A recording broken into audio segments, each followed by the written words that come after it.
Hello and welcome to Saxon Lesson 19 Math on Polygons. You'll notice here on the sheet I've got a couple of things over here on this side. I've got a couple of definitions. A polygon is a closed plane figure, not P-L-A-I-N, but a figure on a plane, a closed plane figure with straight sides. Regular polygons have all sides that are the same length. So make sure that you kind of keep that definition.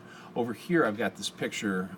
I took it out of the book, and they've got different names and number of sides of the polygons, so you can kind of keep that in mind as you're going through today's lesson. It's kind of a handy thing to check.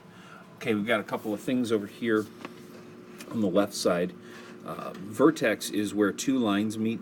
So if you were to look at a vertex, for example, you've got a line here and a line here. This is the vertex. If you have multiple lines meeting like here and here, these are vertices, multiple.